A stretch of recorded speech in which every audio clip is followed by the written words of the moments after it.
Hello বন্ধুরা, আমার নতুন পথে আপনাদের সবাইকে স্বাগত। আবার আজকে একটা নতুন ব্লগ নিয়ে আমি চলে এসেছি। আমার সখা সবাইকে ভালো রাখুক সেই কামনা করেই আজকের ব্লগ শুরু করলাম। আজ ভাইফোঁটা।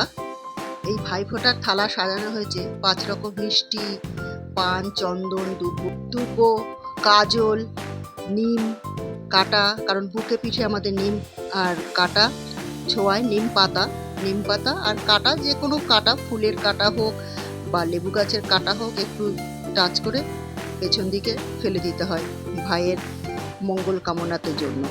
আমার মনে হয় অনেক পরিবারেই এরকম আছে, আবার অনেক পরিবার হয়তো অন্য রকম নিয়ম আছে। তবে সোজা কথা হলো, ভাইয়ের কপালে ফোঁটা দিয়ে মঙ্গল কামনা, ভাইকে ভালো রাখুক ভগবান, সুস্থ রাখুক, আয়ুর্বৃদ্ধি করুক, এটাই সব বোনেদের চাওয়া। 2 দাদার থেকেই আমি ছোট, তাই আশীর্বাদ নেওয়া। এরপর মিষ্টি খাওয়ার পর্ব চলছে, তারপরে আসবে গিফট দেওয়ার পর্ব।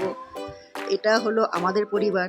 এবারে আপনাদের যে বললাম আমাদের দুই পরিবার, সেই 2 পরিবারের গল্পও বলবো। গিফটে আমি দাদাদের থেকে একটু চেয়ে নিয়েছিলাম, কারণ আমি নতুন ইন্ডাকশান নিয়েছি, তাই ওরা তো প্রত্যেক বছর শাড়ি দেয়। আমি বললাম শাড়ি না দিয়ে আমাকে ইন্ডাকশানের বার্তান দিই, তাই ওরা দুজনেই আমাকে ইন্ডাকশানের বার্তান দিয়েছে। এইবারে ফোঁটা চলছে আমার মেয়েও সেই ছোট থেকে 2 ভাই, মেয়ে বড় প্রিয়াংশী, আর এই যে ফোঁটা দিচ্ছে তন্ময়কে, ওপাশে মৃন্ময়, 2 ভাইকে সেই ছোট থেকে ফোঁটা দিচ্ছে। আর দিদি বছরে একবার প্রণাম পায় বলে একদম দাঁড়িয়ে ষষ্ঠাঙ্গে প্রণামও নিচ্ছে, ভাইদের আশীর্বাদ করছে। এটা ওদের কাছে খুব একটা মজার ব্যাপার। আচ্ছা, এবারে চলছে ভাই বোনদের মিষ্টি খাওয়ার পর্ব। আর ওখানে আমার পেছনে দাঁড়িয়ে আছে আমার বড় বৌদি, আমার মা, আমার হাজবেন্ড, সব পেছনে দাঁড়িয়ে আছে। আর এই আমাদের পরিবারের ফটো শুরু হলো। এইবারে আমরা আসছি সেকেন্ড পরিবার। এই যে সেই পরিবারে চলে এসেছি, যেই পরিবারের কথা আপনাদের বলছিলাম। এই পরিবারের দাদা বেঁচে নেই, দাদা অনেক বছর আগেই মারা গেছে। তখন এই ছেলে মেয়েগুলো খুব ছোট ছিল, তখন খুব খারাপ সময় গেছিল। তবে এখন সবটা কাটিয়ে উঠেছে, এখন সব ভালো আছে। তবে এর জন্য সব থেকে বড় স্যালিউট যাকে দেব, সেটা হচ্ছে ওদের কাকা। কারণ ওর কাকা না থাকলে বোধহয় ওরা দেশে যেত। ওর কাকা ছেলে মেয়েগুলোকে বড় করেছে, প্রচুর সাপোর্ট করেছে। এখন ছেলেমেয়েরা সবাই মোটামুটি প্রতিষ্ঠিত, 2 মেয়ের বিয়ে হয়ে গেছে, আর এখন ছেলে বাকি আছে। আপনারা সবাই দেখবেন, আমি ছেলেকে একটু বেশি করে মেনশন করে, এই যে ছেলে শঙ্খ বাজাচ্ছে।